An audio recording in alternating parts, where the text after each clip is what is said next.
Gabu Dimbudinen, donc le Gabon est un grand pays. Kumbu Gabu, Uokum, Isalu, Bunzonzi. Donc la devise du Gabon, c'est l'union, travail et justice. Il s'agit ici de valoriser la langue Pounou par la sortie de cet ouvrage nommé Mampmapuel Mujabi Pounou, qui signifie en français plusieurs mots pour connaître le Pounou paru ce mois de juillet. Son auteur d'ethnie Pounou est d'abord une adepte de la langue avant de la traduire dans cet ouvrage avec l'appui de sa mère. Ici, la jeune écrivaine nous livre ses motivations.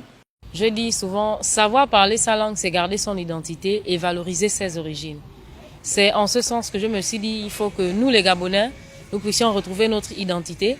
Et retrouver notre identité, ça commence par la valorisation de nos langues vernaculaires. Un livre qui, dans son ensemble, pose les bases de cette ethnie du sud du Gabon. Ce livret, il a plusieurs champs lexicaux. Il parle du Gabon, de manière brève.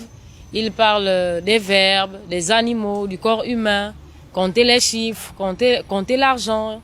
Même si ce livre n'aborde que la langue Pounou, c'est un premier pas pour encourager chaque Gabonais à s'exprimer dans sa langue maternelle et surtout, dès le plus jeune âge, non seulement à la maison, mais aussi dans l'univers scolaire. Il y a 2 livrets qui sont en cours.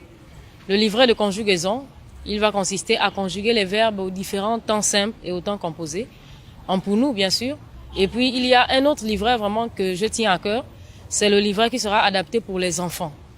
Comme nous avons des livrets de situations cibles pour nos enfants, ce sera la même chose pour les livrets. Pour ce livret-là, il y aura des exercices d'application pour permettre à l'enfant non seulement de voir le cours et d'illustrer et de comprendre avec les exercices à la. Pour l'auteur, cet ouvrage se présente comme une réponse à la préservation de langue locale gabonaise pour la génération d'aujourd'hui et celle à venir.